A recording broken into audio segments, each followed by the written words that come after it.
Please remain standing for the singing of the Philippine National Anthem to be led by Ms. Lara Marie Moscardon Maige.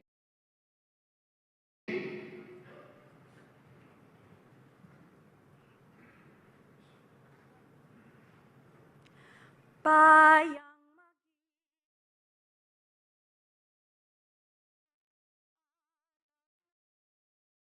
puso, sa dibdib mo'y buhay, lupa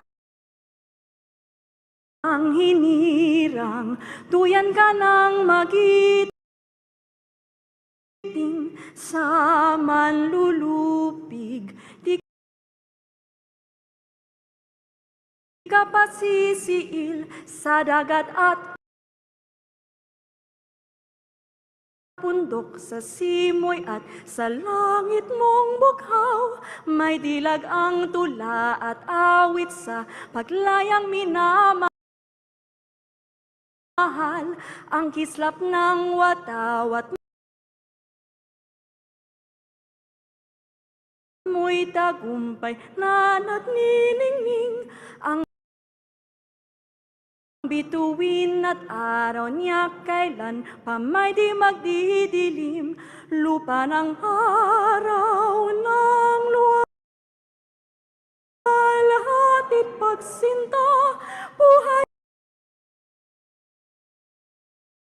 ay langit sa piling mo, aming ligaya na pag may manghahapi ang mamatay ng dahil sa'yo.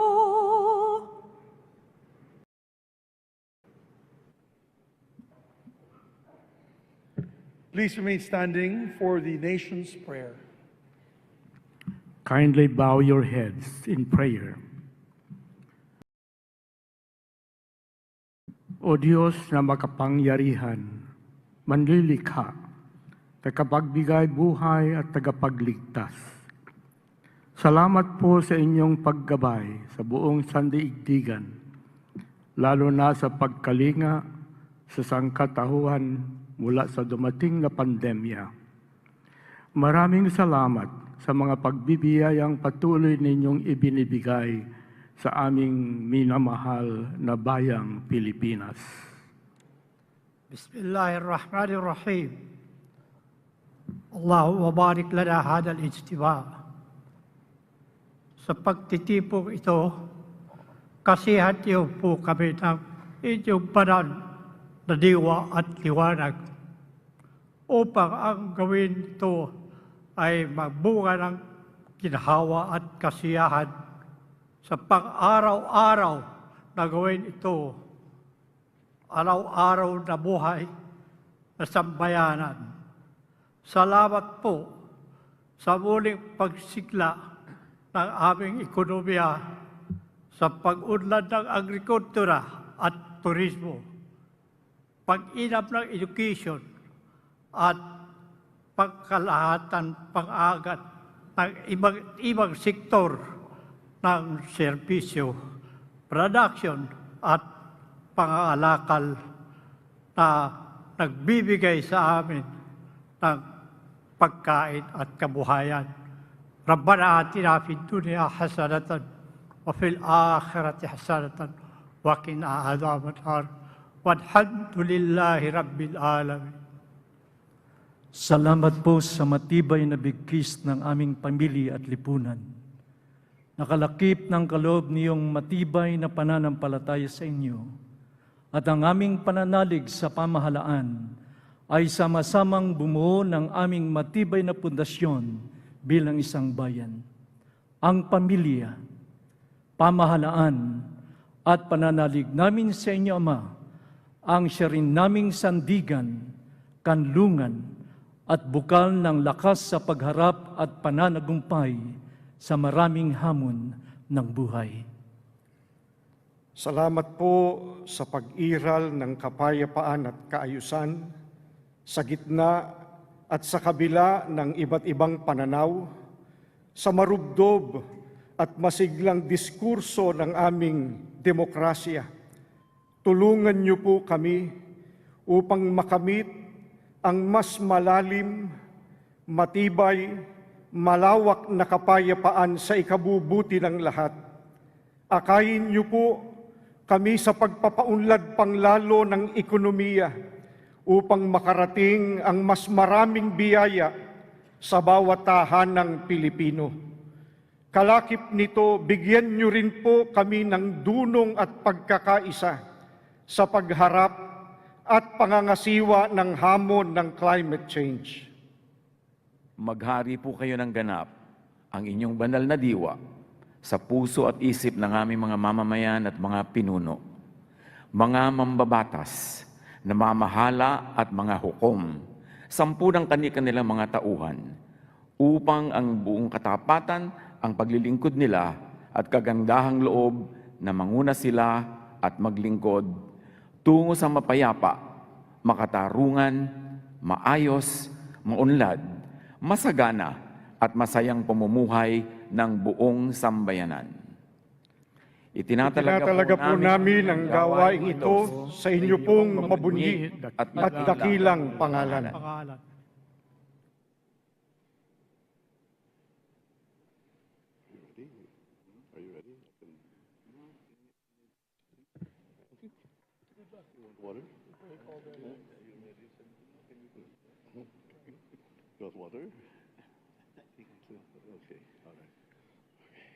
Ladies and gentlemen, honorable members of Congress of the Philippines, His Excellency Ferdinand Romualdez Marcos Jr., President of the Republic of the Philippines.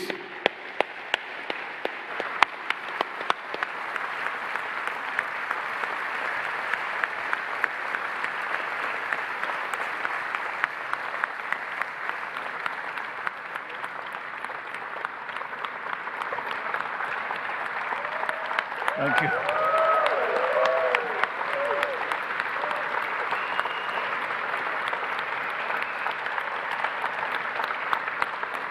Thank you. Thank you very much. Allow me to greet Vice President Sara Zimmerman Duterte, the former presidents, our former presidents, President Joseph Ejercito Estrada and President Gloria Macapagal Arroyo, Senate President Juan Miguel Zubiri, and the honorable members of the Senate, House Speaker Ferdinand Martin Romualdez, and the honorable members of the House of Representatives, Chief Justice Alexander Gismundo, and the honorable justices of the Supreme Court, His Excellency, Most Reverend Charles John Brown, and the esteemed members of the Diplomatic Corps, Executive Secretary Lucas Bersamin and the members of the Cabinet, First Lady Luis Araneta Marcos,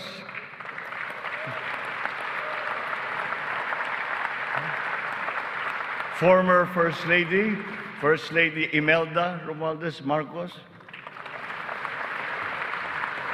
other distinguished guests, mga minamahal kong kababayan, ladies and gentlemen, magandang hapon po sa inyong lahat. 1 year ago today, I stood here before you, setting forth the plans that we have to improve our economy, bring jobs to our people, improve the ease of doing business, recalibrate our educational system to adapt to the new economy, lower and rationalize energy costs, boost agricultural production, enhance healthcare, and continue social programs for the poor and the vulnerable. Let me now report to the people on the successes that we can now lay claim to, and also the challenges that we continue to face. Last year, we emphasized certain strong headwinds that were confronting us along with the rest of the world in our post-pandemic economic recovery. And the biggest problem that we encountered was inflation. Maraming kaganapan sa mundo ang nakapagpagulos sa maayos na takbo ng pandaigdigang merkado. Bukod sa digmaan sa Ukraine, naroon ang patuloy na epekto ng pandemya. Pinalala pa ito ng pagbabawas ng produksyon ng mga bansang pinagkukuhanan natin ng langis. Nang tumaas ang presyo nito, Nagsunura na rin ang presyo ng iba't ibang bilihin, ang gasolina, ang kuryente at ang pagkain. Ramdam sa buong daigdig, pati na sa Pilipinas, ang naging pagtaas ng mga presyo ng bilihin noong mga nakalipas na buwan. Sinuri nating mabuti ang sitwasyon.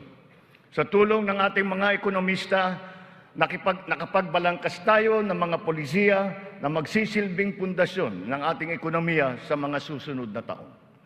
Ito ay nakasaad sa ating medium-term fiscal framework na sinuportahan ninyo sa Kongreso. Kasabay nito ang paglulunsad ng mga estratehiya na mapalakas sa kakayahan ang ating mga kababayan at mga sektor ng ating ekonomiya. Nakakita po tayo ng magagandang resulta. While the global prospects were bleak, our economy posted a 7.6% growth in 2022. Our highest growth rate in 46 years.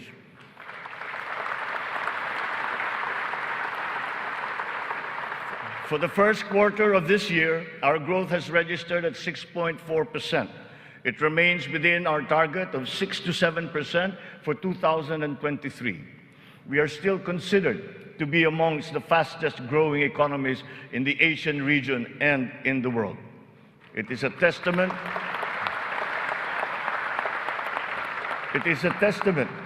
to our strong macroeconomic fundamentals. Our financial system, the nerve center of our economy, remains strong and stable. Banks, the transmission arms of our monetary policy, have strong capital and liquidity positions. Stimulated by the relaxation of pandemic restrictions, transactions once again have flourished alongside the booming e-commerce that was undeterred by the pandemic in 2022. The digital economy contributed 2 trillion pesos, the equivalent of 9.4% of our GDP. The economy is revived and rejuvenated, backstopped by a favorable enabling environment and the strong rule of law. This year, the World Bank projects a 6% overall growth rate, well within the range of our targets for the year. It is anchored on strong local demand, underpinned by consumer spending, and draws strength from the BPO industry and, of course, the steady flow of remittances and the continuing jobs recovery.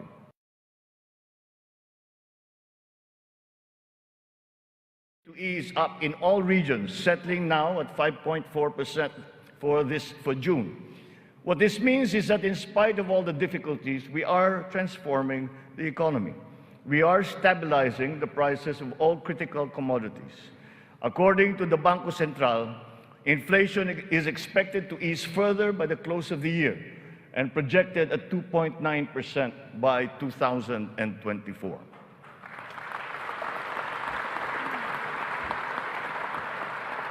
On matters of the economy, there are many things over which we have no control. But over those where we do have control, we are doing everything we can. Puspusan ang ating ginagawa upang pataasin ang produksyon ng ating ekonomiya. Pinapalago natin ang mga industriya. Dinadagdagan natin ang mga infrastruktura upang mas mapabilis ang daloy ng mga produkto at ng serbisyo. Higit sa lahat, pinapalakas natin ang kakayahan ng mga mamamayan upang mapaganda nila ang kanilang pamumuhay. Ito ang punot dulo ng ating Philippine Development Plan. Investments in public infrastructure and in the capacity of our people through food, education, health, jobs, and social protection remain our top priority. For this year, economic and social services were allocated almost 70% of the national budget. Higher revenue collections will be critical in our bid to bolster public investments. Under our fiscal framework, we envision our tax and revenue efforts to further increase to up to 16.9% and 17.3% by 2028. Revenue generation has improved this year. From January to May, the Bureau of Internal Revenue has posted record collections amounting to 1.05 trillion pesos, an increase of almost 10% over the last year. For its part, the Bureau of Customs has also increased its collection by 7.4% for the first 7 months of 2023, amounting to 476 billion pesos. Since July 2022, we have seen increased revenues from PAGCOR of 47.9% and from the PCSO of 20%. We therefore seek, once again, the continued support of Congress to enact into law the policies and reforms under our fiscal framework. Sa mga nakalipas na buwan, nakita natin ang pagbaba ng presyo ng bilihin sa iba't ibang mga sektor. Napatunayan natin na kayang maipababa ang presyo ng bigas, karne, isda, gulay at asukal. Malaking tulong ang Kadiwa Stores na ating muling binuhay at inilunsad. Ang layunin ng Kadiwa ay pag-ugnayin ang mga magsasaka at ang mga mamimili. Walang iba pang namamagitan. Wala nang dagdag, dagastos at patong. Maganda ang kita ng magsasaka, nakakatipid din ang mga mamimili. Sa mahigit 7,000 kadiwa na idinaos sa buong Pilipinas, 1.8 million na pamilya ang nakinabang sa mababang presyo ng bilihin. Sa kabuuan, halos 700 milyong piso ang naging benta ng mga ito na nakapagbigay ng hanap buhay sa mga membro ng mahigit 3,000 na kooperatiba at samahan. Maganda ang nakita nating resulta, kaya papalawigin pa natin ang Kadiwa sa buong bansa. Kamakailan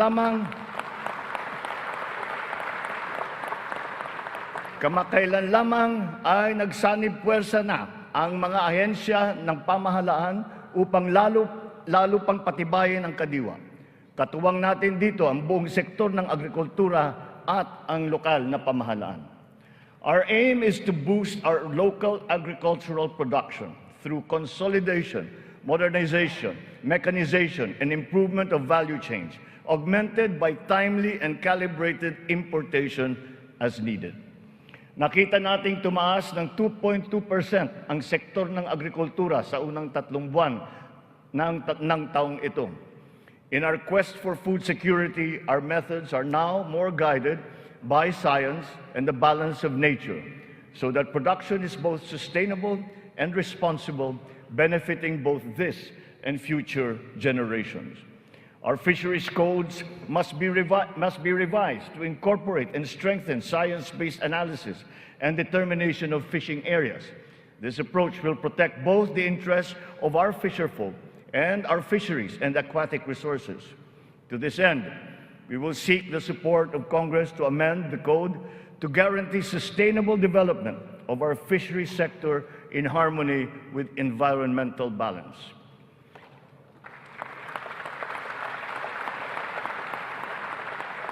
Ipinagbubuklod natin ang mga magsasaka sa pamamagitan ng farm and fisheries clustering at mga livestock multiplier farms.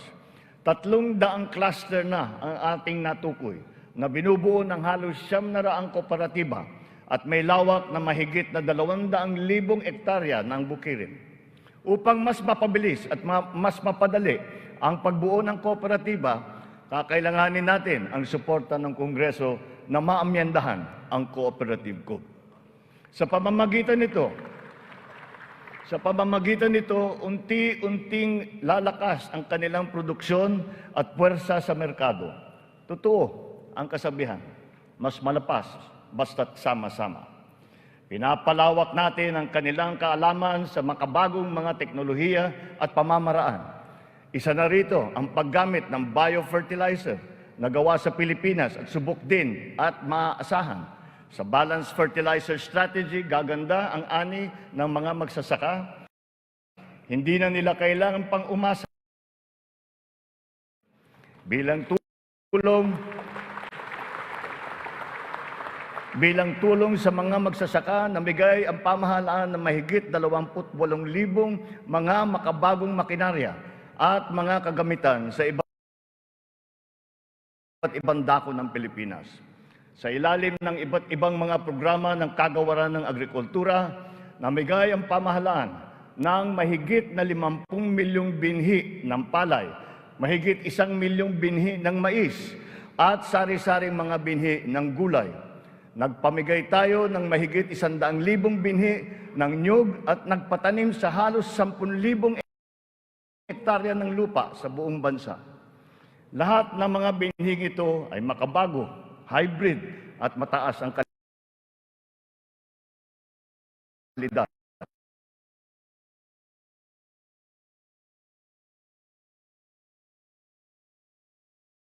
Magsasaka.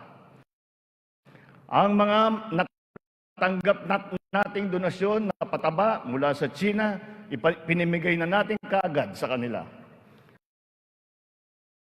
Isa sa pagtaas ng presyo ay ang mga smuggler, mga hoarder at mga nagmamanipula ng presyo ng produktong agrikultural. Hinahabol at ihaabla natin sila.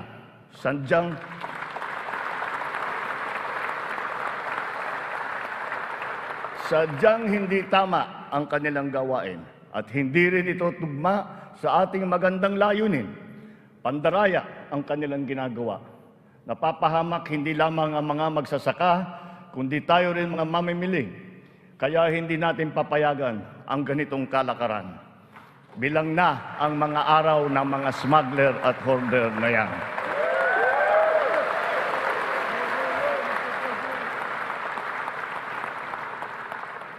Mahalaga ang infrastruktura para masuportahan ang may 14 na milyong hektarya ng sakahan. Inayos natin ang geo-agri-map ng mga farm-to-market roads ng buong bansa upang maidugtong mabuti ang mga sakahan sa mga pamilihan. Alinsunod dito, karagdagang 600 kilometro ng mga FMR ang ating nilatag sa iba't ibang panig ng bansa. Binigyan din natin ng patubig ang mahigit na 49,000 hektarya ng bukirin sa buong Pilipinas. Nagpagawa tayo ng halos 4,000 mga karagdagang fabrication lab, production at cold storage facility na magagamit ng lahat. Sa tulong ng Kongreso, nakapagpatayo tayo ng 24 na multi-species hatcheries upang maparami ang produksyon ng mga isda. Nakabantay tayo sa anumang banta ng mga sakit at peste na maaring dumapo sa mga pananim at alagang hayop. Malapit na tayong magkaroon ng mga epektibong gamot at bakuna labang sa mga ito. Samantala, pinapalakas natin ang biosecurity levels ng mga alagang hayop bilang panlaban sa sakit. Tayo rin ay naghahanda sa El Nino na nagbabadyang tumama sa mga darating na buwan. Nagsimula na tayong maghanda at ang mga buffer stock at ang mga kagamitang patubig ay hinahanda na. Kung kinakailangan, magsasagawa pa tayo ng cloud seeding upang makapagdala ng ulan. Kasabay ng lahat na ito, hinihimok din natin ang ating sambayanan na magtipid ng tubig para sa malawakang paghanda sa banta ng tagtuyot. Tulad ng ating ipinangako, ipinagpatuloy natin ang reformang pansakahan. Mahalagang haligi ito ng sektor ng agrikultura na ating inaayos. Nitong nakalipas na taon, mahigit 70,000 titulo ng lupa ang ginawad sa mga benepisyaryo ng reformang agraryo.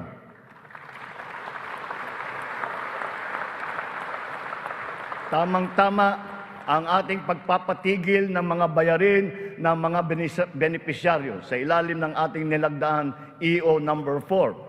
1 taon mula nung aking unang Sona na isabatas na ang bagong Agrarian Emancipation Act.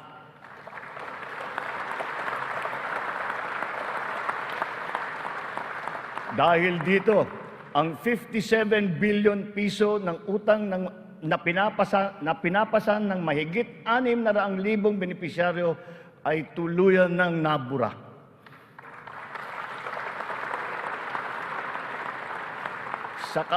Sa ngalan ng mga magsasakang ito at ang kanilang mga pamilya, maraming salamat muli sa ating mga mambabatas.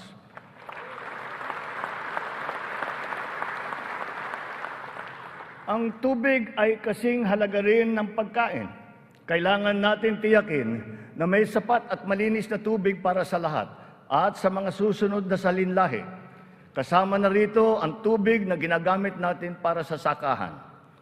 Considering its fundamental importance, water security deserves a special focus. Our efforts must not be scattershot, but rather cohesive, centralized, and systematic. So given that urgency, we have created the Water Resources Management Office to specifically handle the delicate job involving this most precious resource.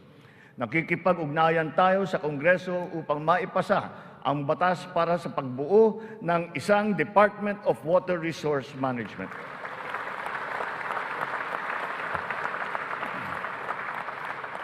This year, we have allocated 14.6 billion pesos for water supply projects, which will benefit communities all over the country. Recently, the water supply of NCR and Rizal received a significant boost from the first phase of the Wawa Bulk Water Supply Project. The water supply will increase as the project enters the second phase. We have installed 6,000 rainwater collection systems across the country in preparation for the looming dry spell brought about by El Niño. One of the keys to continuing economic growth is infrastructure development. So we will build better and more. Our 8.3 trillion peso Build Better More program is currently in progress and being vigorously implemented.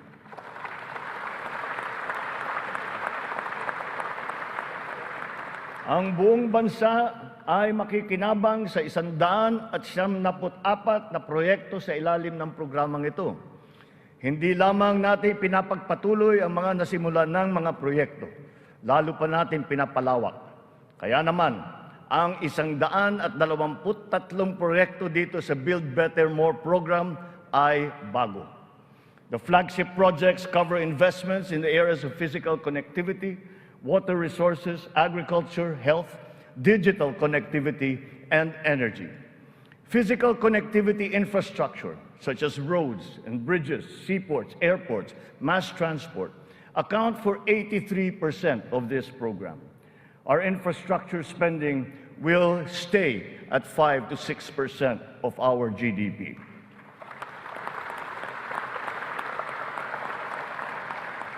The underlying logic to our infrastructure development is economic efficiency.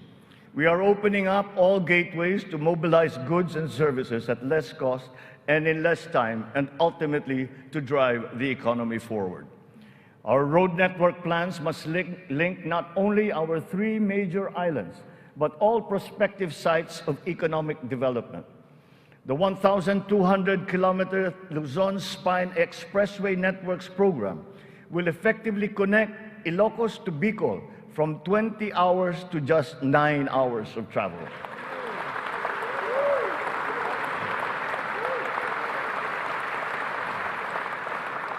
Under the Mega Bridge program, 12 bridges totaling 90 kilometers will be constructed, connecting islands and areas separated by waters. The program notably includes the Bataan-Cavite Interlink Bridge and the Panay-Guimaras-Negros Island bridges, each spanning 32 kilometers, and also the Samal Island Davao City Connector Bridge. As of June this year, we have constructed, maintained, and upgraded more than 4,000 kilometers of roads and around 500 bridges across the country. Crucial airport and port development projects across the country have also been completed, including Cebu Pier's 88 Smart Port and the new passenger terminal buildings of Clark Airport and the Port of Calapan. We initiated several railway projects with a total length of more than 1,000 kilometers. Notably, the southern leg of the North-South commuter railway system is now in full swing. In a few years, travel from Pampanga to Laguna will be reduced from 4 hours to just 2.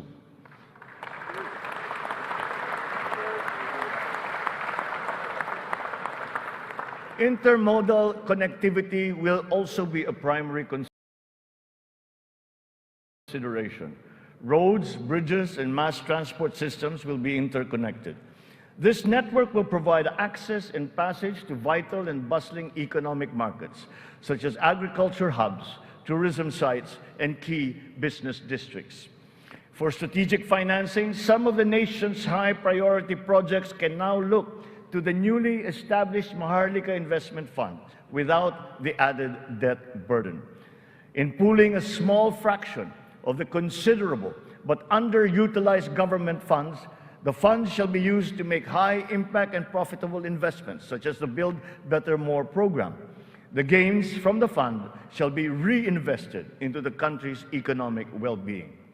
To ensure sound financial management, a group of internationally recognized economic managers shall oversee the operations of the fund, guided by the principles of transparency and accountability. This guarantees that investment decisions will be based on financial considerations alone, absent any political influence.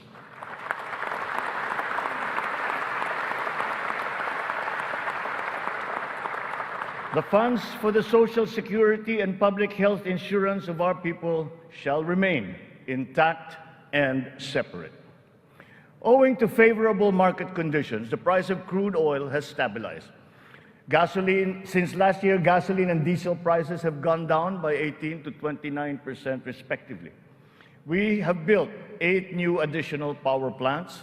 This brings to 17 the total number of power generation facilities that have been switched on across the country since last year, substantially increasing our energy production by 1,174 megawatts. Alongside power generation, we are also as relentless in pursuing total electrification. Since my assumption into office, almost 500,000 homes have been given access to electricity. We will spare no effort to achieve full household electrification by the end of my term. 100% is within our reach.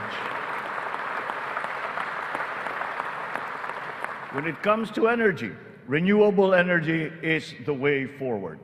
We are aggressively promoting renewables so that it provides a 35% share in the power mix by 2030, and then on to 50% by 2040. To accelerate the realization of this green energy goal, we have opened renewable energy projects to foreign investments. Since last year, an additional 126 renewable energy contracts with a potential capacity of 31,000 megawatts have been awarded. To date, we have over 1,000 active projects spread all over the country. 299 of these are solar, 187 are wind, 436 are hydroelectric, 58 biomass, 36 geothermal, and 9 are ocean-powered. The Malampaya project has been a boon to our country, energizing 20% of Luzon. The renewal of the contract guarantees continued revenues and energy production for another 15 years. But aside from Malampaya, we will also push for more gas exploration in other parts of the country. The national government has also partnered with the BARM in regard to energy exploration and development, and also its utilization within its territorial jurisdiction. We therefore expect to see renewed investor interest in its promising sites. We finally have a unified national grid with the interconnection of the Luzon, Visayas, and Mindanao grids. The one grid, one market will enable more efficient transfers and more competitive pricing of electricity throughout the country. However, 68 grid connections are much delayed, according to the ERC's count. We are conducting a performance review of our private concessionaire, the National Grid Corporation of the Philippines. We look to NGCP to complete all of its deliverables, starting with the vital Mindanao, Visayas, and Cebu Negros Panay interconnections. Habang pinapabuti natin ang lagay ng ekonomiya, pinapalakas din natin ang kakayahan ng Pilipino. Ito ay sa pamamagitan ng mahalagang armas ng edukasyon, magandang kalusugan at trabaho. Malaking bahagi ng pondo ng pamahalaan ay inilaan para sa mga ito. Sa ating pagtahak sa kaunlaran, walang mamamayang Pilipino ang maiiwanan. Para sa atin, ang bawat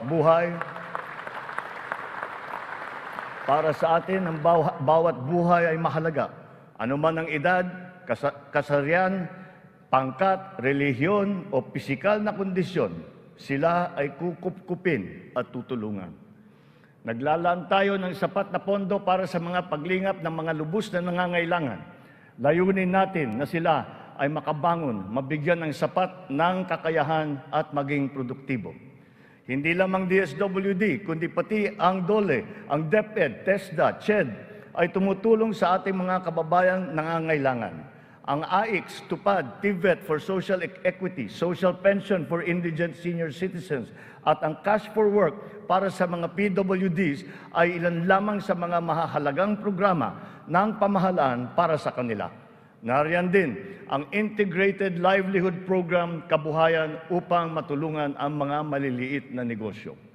We are inclusive in our pursuit of social protection. The pension of the military and the uniformed personnel is as important, as urgent, and as humanitarian as that of all other civilian Filipino employees. Efforts are underway to make it fully functional and financially sustainable. We are once again working closely with Congress to ease the transition from the old system to the new one, so as to be able to guarantee that no effects are felt by those in the uniformed services.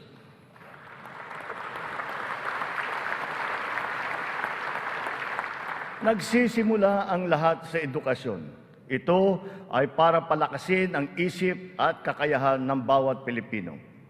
Ang ating butihing Vice Presidente na kalihim din ng kagawaran ng edukasyon ay tumutulong upang tiyakin na ang bawat batang Pilipino ay mabibigyan ng nararapat at kalidad na edukasyon.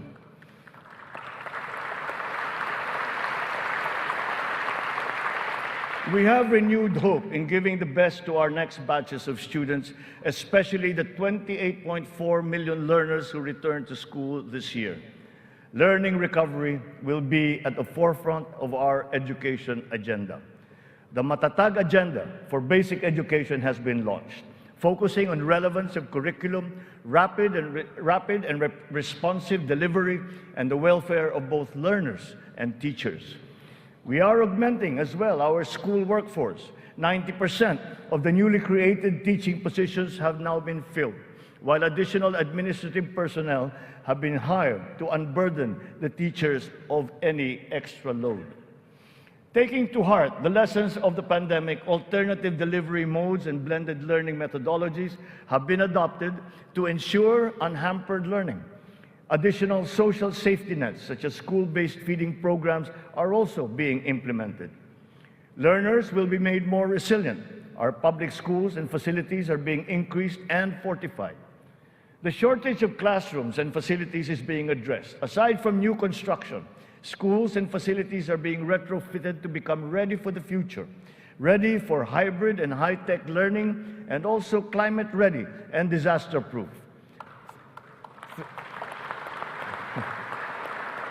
Through the DepEd Partnership Assistance Portal, private sector partners continue their assistance in the rehabilitation and improvement of schools as part of their corporate social responsibility programs. We are recalibrating the K-10 curriculum to ensure that it is always relevant, responsive, and at par with international standards. Literacy and numeracy skills need to be strengthened. The virtue of good citizenship and sense of community are also now integrated into our curriculum. We continue to exhaust all efforts to keep our young people away from the sinister influences in the dark corners of society. We are making available to them their participation in formal schooling, alternative learning, non-diploma courses, or in technical vocational education and training, or TVET. TVET continues to prove itself to be an empowering educational intervention. There are many examples of how its graduates have gone on to secure competitive technical jobs. Since last year, more than 1 million Filipinos graduated from the TVET. 1/3 of whom were TESDA scholars. More and more of our higher education institutions this year, 52 Philippine HEIs have been included in the World Universities rankings compared to just 15 last year.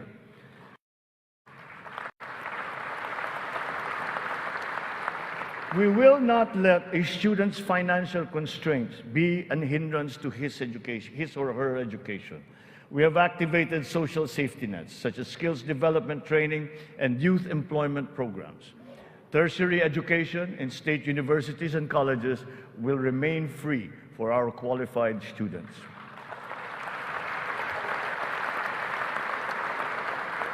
Last year, out of the 4.1 million enrolled college students, almost 50% were beneficiaries of the country's free higher education under the Universal Access to Quality Tertiary Education program.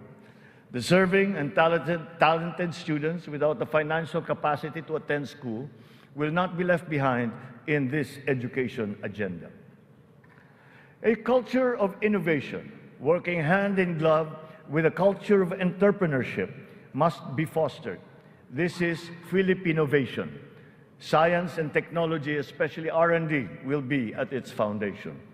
The DOST leads the development of our capabilities in science, technology, and innovation. Science and technology-related scholarships are made available for the talented and technically gifted students from high school all the way to graduate school. To address the challenge of staying at the cutting edge of technology, 44 renowned Filipino scientists in diverse areas of expertise have returned home under the Balik Scientist program. They will undertake research in various priority fields and will be supported by upgraded facilities and R&D funding.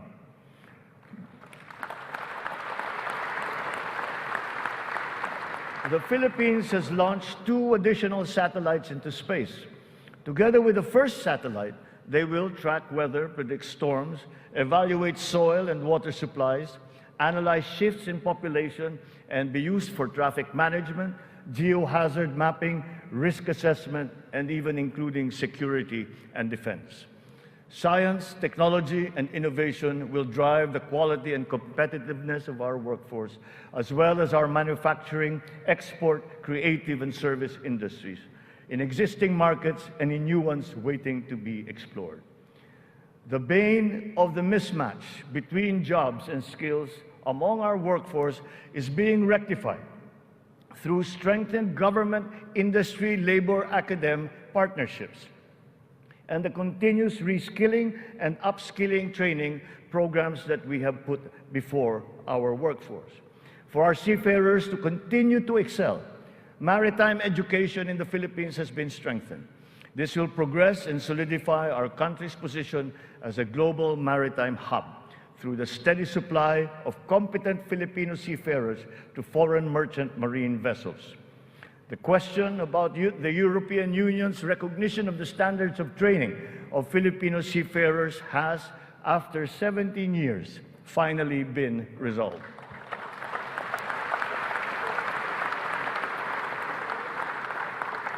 This development now effectively maintains the Filipino seafarers' distinct competitive advantage in the global shipping labor market. To address the current shortage of healthcare professionals in our country and to help us achieve our goal of universal healthcare, we are greatly expanding our medical and nursing education programs. We will push the envelope even further. We are helping nursing graduates hurdle their board exams so that they will obtain their licenses and join our pool of healthcare professionals.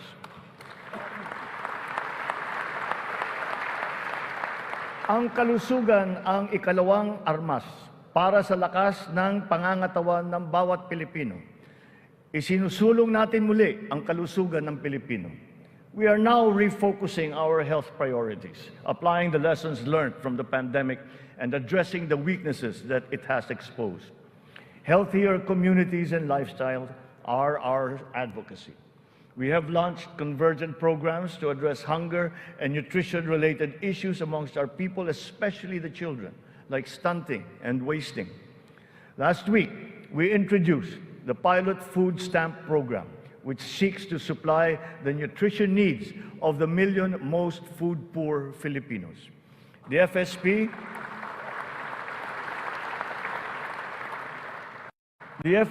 shall complement our nutrition continuity programs, such as the First 1,000 Days program, which ensures nourishment for the first 3 years of a child's life. The supplemental feeding program is for our children attending daycare centers. The K-6 program will feed kindergarten to grade 6 public school students who are suffering from wasting and severe malnutrition. We are catching up on the routine vaccinations of our children. As of this year, more than 80% of our eligible children have been vaccinated against measles, rubella, and polio.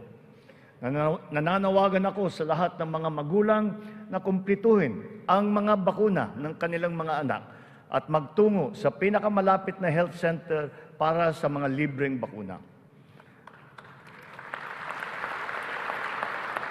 The whole of society must exert efforts to suppress the alarming rise of tuberculosis and HIV/AIDS. To stem the tide, the strategic plan is to ensure early diagnosis and treatment and ample testing sites and medications. Our healthcare system is undergoing structural changes. Public health facilities are being increased, both in number and in capability. Last year, more than 3,400 projects were completed. To improve capacity for specialized medical treatment, specialty centers in various fields are being established and integrated into our government hospitals. And the last year, additional 60 specialty centers have been opened to the public. Just last week, we inspected the site of what will soon be a 5-hectare multi-specialty center in Pampanga, which will specialize in pediatrics, cardiology, kidney, and cancer treatment.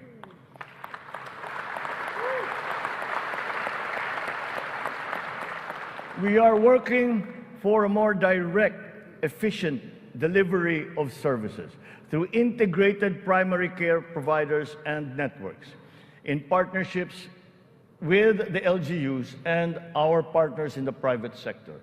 These shall, of course, be supported by what is now a better and more efficient PhilHealth. Ang presyo ng mga mahalaga at pangunahing gamot ay bumaba ng humigit kumulang ng 40%. Mayroon ding iba na bumaba na hanggang 70%. Aside from the maximum retail price regulation being implemented, strategic VAT exemptions also lowered the prices of 59 essential medications such as those for cancer, diabetes, hypertension, kidney disease, and mental illness. Palapit na tayo. Palapit na tayo sa hangarin na ang lahat ng Pilipino ay makakakuha ng serbisyong pangkalusugan. Sa ngayon, mahigit 93% na ang kasapi sa PhilHealth. Sa pinagandang konsulta package ng PhilHealth, 21 klase ng mga gamot at 13 laboratory service ang ibibigay ng libre. Ngayon, meron na tayong mahigit 2,000 konsulta center sa buong bansa. Ang bilang na ito ay mas marami ng 35% mula nung nakalipas na taon. Upang mas lalo pang makatulong sa mga pasyente, ang dating 70 libreng dialysis session ay inakyat na natin sa 156.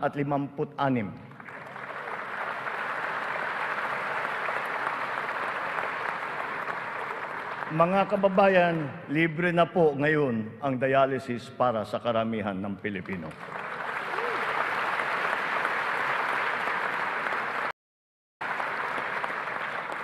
Noong nakalipas na taon, mahigit 3.4 milyon na Pilipino ang nabigyan ng tulong sa ilalim ng Medical Assistance for Indigent Patients program ng DOH. Tinutugunan natin ngayon ang ating kakulangan sa mga doktor at mga nurse sa pamamagitan ng mga reforma sa edukasyon, patuloy na pagsasanay at paniniguro sa kanilang kapakanan. Naglagay po tayo ng doktor sa halos 200 munisipyo sa bansa. Lalagyan natin din ng doktor ang natitirang 11 na bayan na wala pang doktor. Upang masuklian naman natin ang naging sakripisyo ng ating mga health workers sa pribado at pampubliko ng mga ospital nung nakaraang pandemya, ipapamahagi na sa kanila ang kanilang COVID Health Emergency Allowance at iba pang mga nabinbing benepisyo.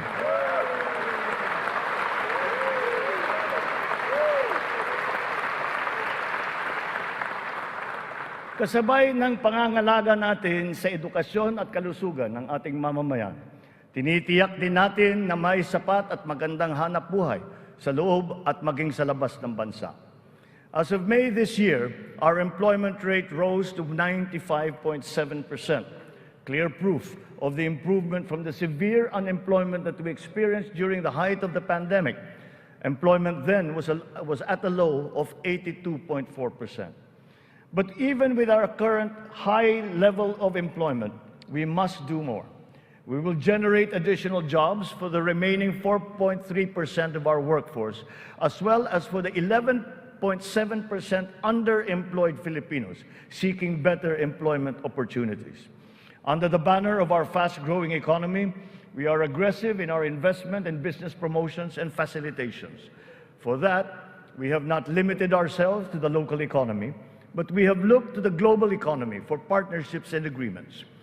Our independent foreign policy, a friend to all and enemy of none, has proven effective.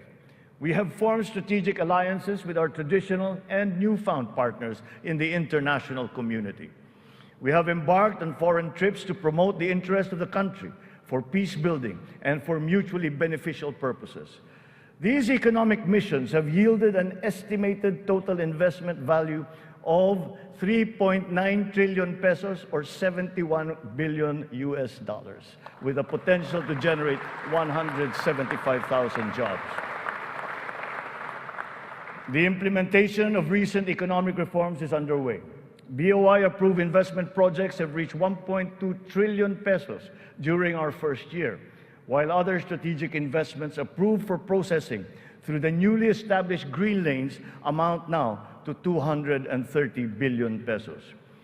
Our existing bilateral and multilateral trade agreements, notably within the ASEAN framework, and with Japan and with Europe, and allow us to leverage our competitive advantages and reap economic benefits. We will continue to forge more of these international partnerships that will lead to a more balanced trade strategy and a healthier economic position. The Regional Comprehensive Economic Partnership, or RCEP, is now in force. It is a multilateral trade arrangement with the ASEAN and other countries such as Australia, China, Japan, Korea, and New Zealand. We can now have competitive access to a regional market that comprises 2 billion people. As we address our weaknesses and develop competitiveness in other potential areas, we must also play to our strengths. Our competitive advantage must be leveraged. As a service export powerhouse, we must continue to nurture the growth of the services sector, particularly the information technology business process management sector, and of course, the tourism industry. Our tourism has always been a reliable pillar of our economic growth through the years, providing livelihood to more than 5 million of our citizens. Because of the reopening of the economy and the phenomenon of revenge travel, this sector is headed for a great rebound. From January to June this year, we have received 3 million international visitors. This number is already 62% of our 4.8 million target for the entire year. Mga kababayan, ang lahat ng mga ginagawa nating ito ay magbibigay bunga sa libu-libong hanap buhay para sa ating mga kababayan.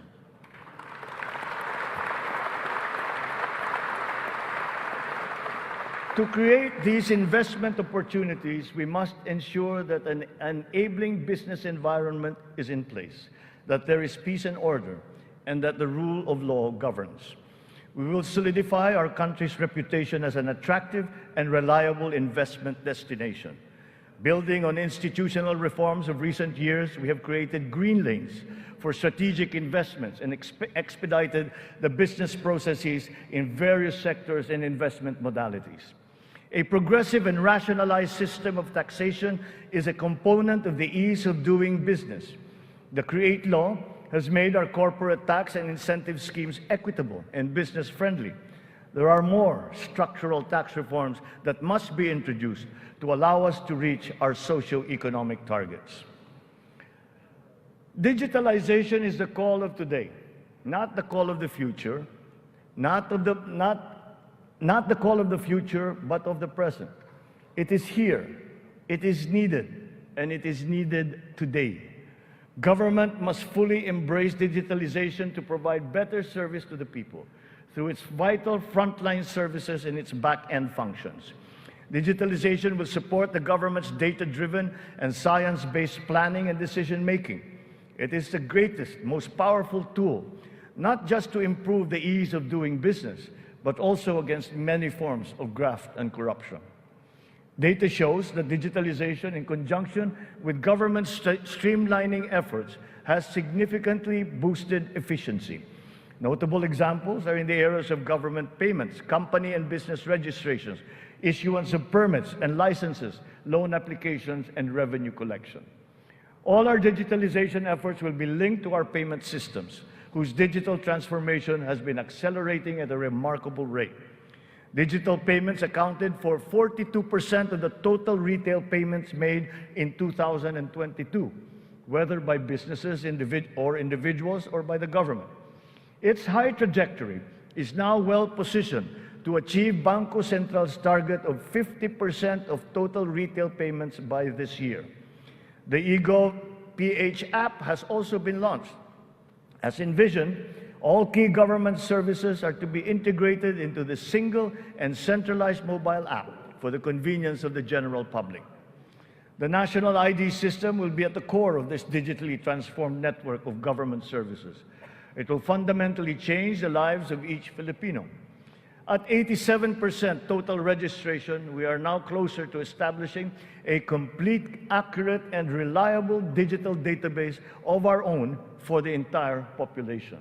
This has already been integrated into the eGov PH app and can be now accessed by our citizens. Consistent with this transformative policy direction, all government offices must then ensure that their vital services are digitalized immediately. In response to this call, the Department of Migrant Workers launched last week the Department of Migrant Workers Mobile to make the journey of our overseas Filipino workers easier. Because of system upgrades, our internet speed has improved. As of June of this year, our fixed broadband speed ranks 47th amongst 180 countries. This ranking is 11 places higher than it was last year. Our mobile internet speed is now ranked at 83 out of 142 countries, which is 8 places higher than it was last year. There will be more improvements as our internet infrastructure undergoes further upgrades. Early this year, Starlink went live in the Philippines, now providing high-speed satellite broadband connectivity. Our national fiber backbone and broadband ng MASA projects will also deliver high connectivity and high-speed internet. We are prioritizing geographically isolated and disadvantaged areas. The DICT has been directed to consolidate all these digitalized government services into the eGov PH app, to establish the National Government Portal and the Philippine Business Data Bank to improve the internet speed in our country. With our e-commerce roadmap firmly in place, we are poised to take this digitalization drive further and beyond, utilizing e-commerce to take full advantage of new technologies. The first bill that I signed into law was the SIM Registration Act, because we are mindful of the risks and vulnerabilities that can lead to negative consequences. Digital users and consumers shall be protected from identity theft, phishing, other online scams through essential systems and safeguards, such as cybersecurity, data privacy, consumer complaint mechanisms, and financial literacy campaigns. The training is necessary To ease the transition of those whose jobs would be affected by the shift to digitalization are also now being included in the curricula and programs offered by TESDA, DICT, and other agencies of government. It is our wish that one day foreign employment will be driven by choice, not by necessity. It remains a noble calling that our OFWs have answered, requiring great sacrifice from them, their families, and their communities. We are engaging with our partners in the international community to ensure a safe working environment for our countrymen. And as we do so, we are also putting in place responsive mechanisms for the social welfare, repatriation, and reintegration of our returning OFWs into the Philippine economy.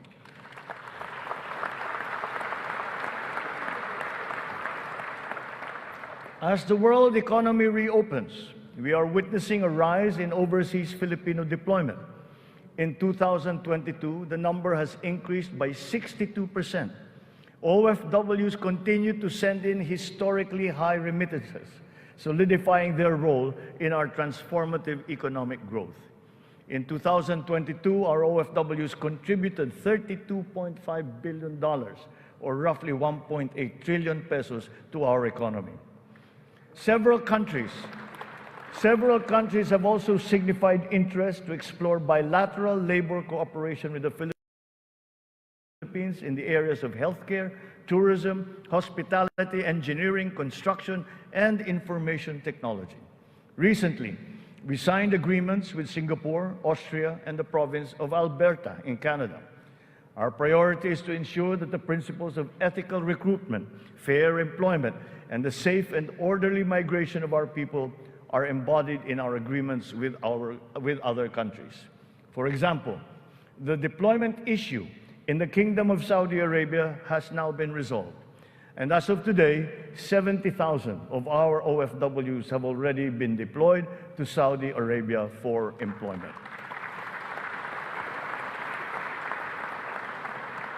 Moreover, the unpaid salaries and other related claims of some 14,000 OFWs who have been put out of work in Saudi Arabia during the pandemic are now being processed.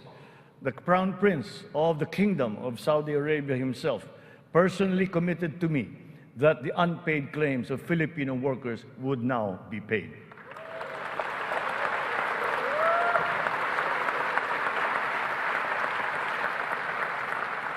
The continued employment of some 50,000 workers and the deployment of many more Filipino seafarers aboard EU vessels has also been assured. The lesson for us is that our education and skills training must always be attuned to the high, exacting, and constantly evolving global standards. Sa pagsusumikap ng mga mamamayan, walang hindi kakayanin. Kahit ang mga matatayog na pangarap ay maaabot, kasama ang inaasam na tahanan. Katuwang natin ang lokal na pamahalaan at pribadong sektor upang matulungan ang Pilipino sa pangangailangan ng pabahay. Patuloy ang serbisyo ng Pag-ibig Fund upang makatulong sa kanyang 15 milyong membro para makabili ng bahay. Sa nakaraang taon, mahigit 100,000 ang kumuha ng housing loan sa Pag-ibig na nagkakahalaga ng 117 billion na piso. Ito ang pinakamataas ng bilang sa buong kasaysayan ng Pag-ibig.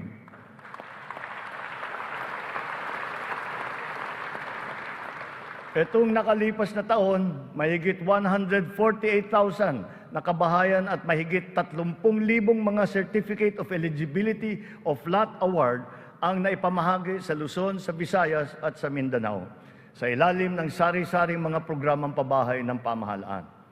Mahigit 35,000 residential free patent at agricultural patent titles naman ang naibigay sa mga benepisyaryo nito sa buong bansa. Hindi pa dito natatapos. Papalawigin pa natin ang ating programa sa abot-kayang pabahay, lalo na para sa mga mahihirap nating kababayan. Itong nakalipas na taon, inilunsad natin ang pambansang pabahay para sa Filipino Housing Program o 4PH. Nagkaroon na tayo ng groundbreaking sa 25 lugar sa iba't ibang bahagi ng bansa. Nagpirmahan na rin ng kasunduan upang simulan ang mga proyekto sa mahigit 100 lokasyon. Kung susumahin natin ito, mahigit 1 milyong kabahayan ang may alay natin sa ating mga kababayan sa buong bansa.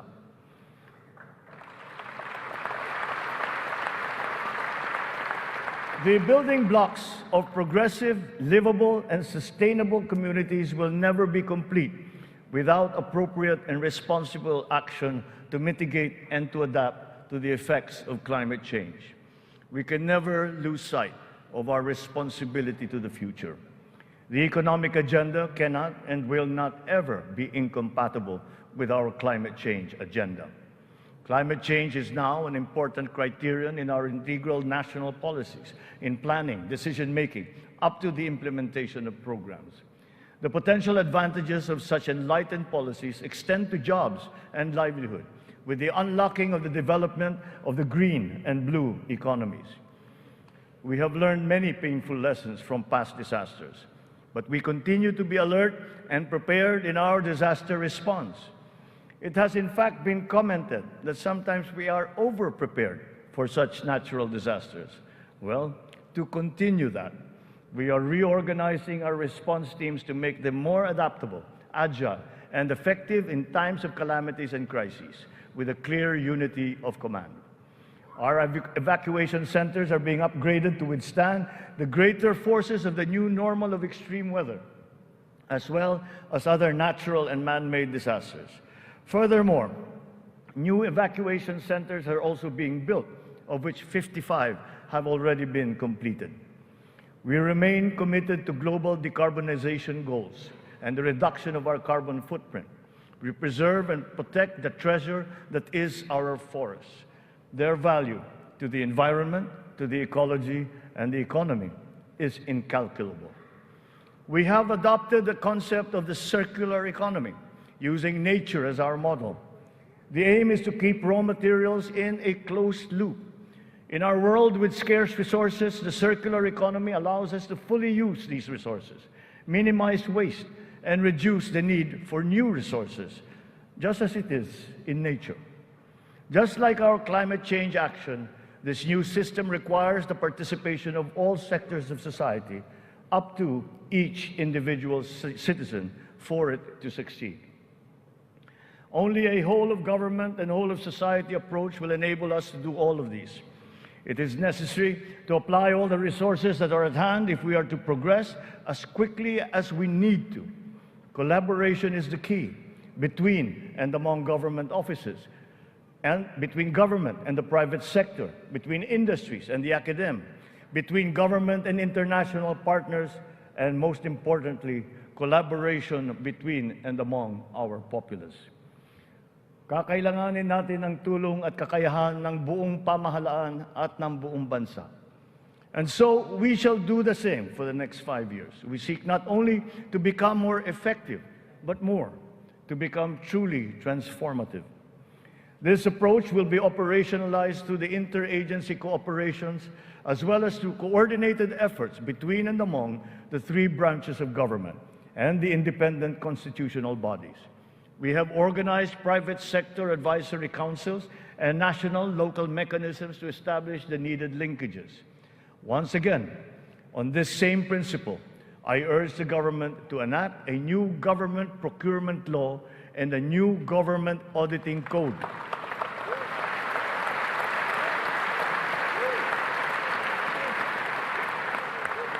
This to make government procurement and auditing more attuned to these changing times. We will give effect to the mandate of the Constitution and the Local Government Code as clarified by the Supreme Court very soon. Almost all the required devolution transition plans of the LGUs are done. To fully prepare them for optimal devolution, the necessary technical and financial assistance is being extended to our local governments. In everything that we do, the enduring Filipino quality of bayanihan will still be our guide. 5 taon mula nung matinding kaguluhan, babangon na ang Marawi City.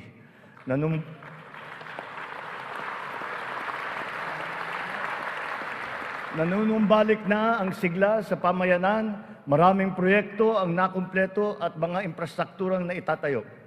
Kasalukuyan na tayo nagpoproseso ng tulong pinansyal para sa mga biktima ng Marawi Siege upang sila ay makapagsimula muli.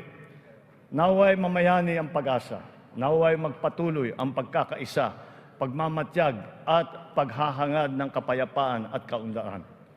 We are proud of the progress that the BARM has taken. It will be self-governing. It will be self-governing, it will be progressive, and it will be effective. But this was only made possible because of the cooperation of all key groups. We talked to the local governments, the royal families, the MNLF, the MILF, were all consulted and represented in this transition phase. The international community has also supported us in this smooth transition. Former adversaries are now partners in peace. Its functions have been defined and its basic laws are now being written. Through the BARM, we have strengthened the nation's prospects for finally achieving sustainable progress anchored on a true and lasting peace. Singular vision for all Filipinos.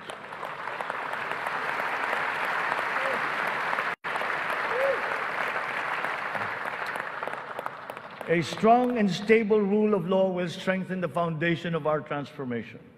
Our police and armed forces are being strengthened and modernized to be more effective in maintaining peace and order and in defending our sovereignty. We fully support the judiciary's efforts to improve the justice system. Taken on a new face.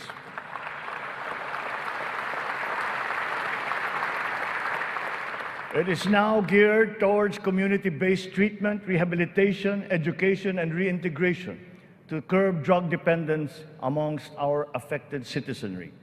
Last year, we launched the Buhay Ingatan Drogay Ayawan or BIDA program and established an additional 102 Balay Silangan Reformation Centers nationwide.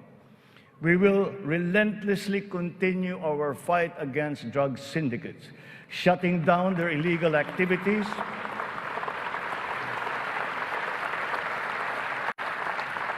we will shut down their activities and dismantle their network of operations. Unscrupulous law enforcers and others involved in the highly nefarious drug trade have been exposed. I will be accepting their resignations.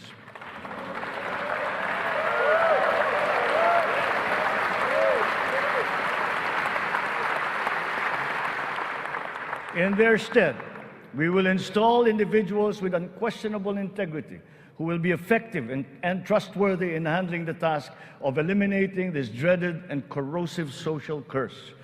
We cannot tolerate corruption or incompetence in government.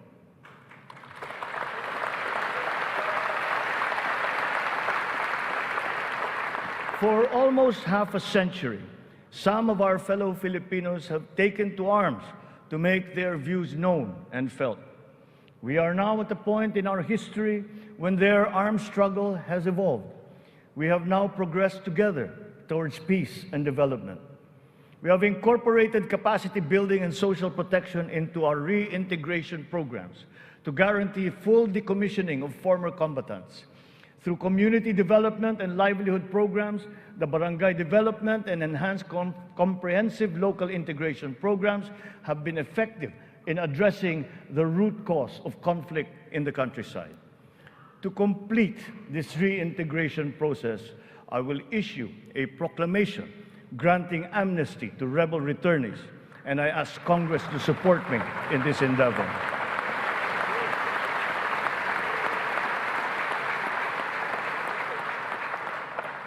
Our journey to progress requires not only unity and social cohesion amongst our people. It is also imperative that our nation remains intact and inviolable, our sovereignty preserved. We will protect our sovereign rights and preserve our territorial integrity in defense of a rules-based international order.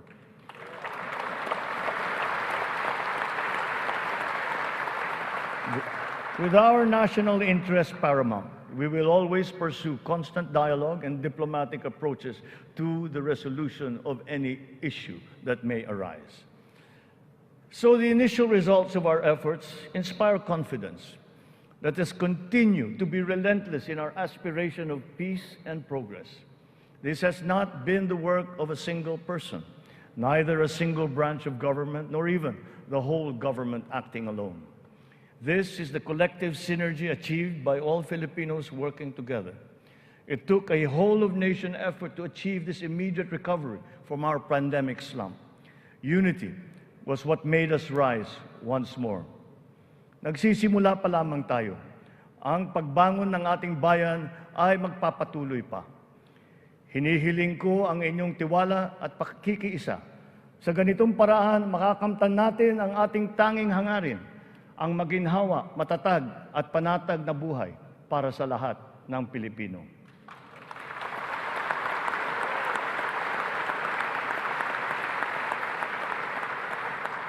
Makikipagtulungan tayo ng mabuti sa Kongreso para sa mga mahahalagang batas na kinakailangan para sa ating tuloy-tuloy na pag-ahon. And once again, I appeal to Congress for its support for the following priority legislations. The essential tax measures under our medium-term fiscal framework, such as excise tax on single-use plastics, VAT on digital services, rationalization of mining fiscal regime, motor vehicle users charge, road users tax, the military and uniform personnel pension, amendment of the Fisheries Code, amendment of the Anti-Agricultural Smuggling Act, amendment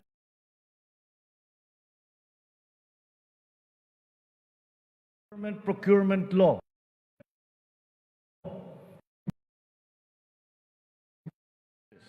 LGU income classification, and the Philippine Immigration Act.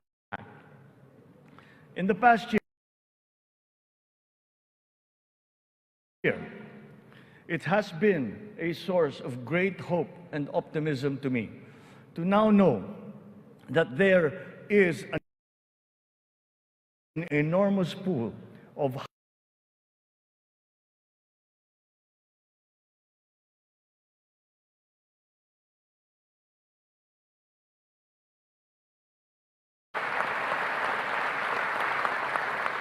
I have stated before that my confidence in our future was grounded in our world-class quality workforce, be they the farmers in the field, corporate giants, government officials, school teachers, health workers, or employees. That confidence has been further buoyed by the demonstration of love for the Philippines. Every Filipino has unanimously risen to the challenge that we have made to them to be part of our nation's future. Handa silang maghandog ng tulong dahil mahal nila ang kanilang kapwa Pilipino at mahal na mahal nila ang Pilipinas. And thus, with this in my heart, I know that the state of the nation is sound and is improving. Dumating na po ang bagong Pilipinas. Maraming salamat po sa inyo.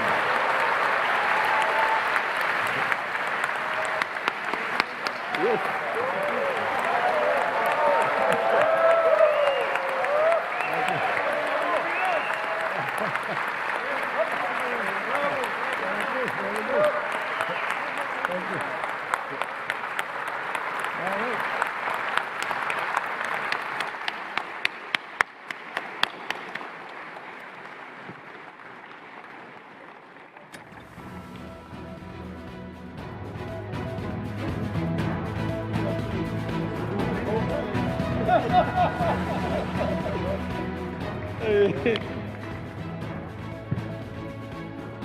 On the part of the Senate, the joint session is adjourned.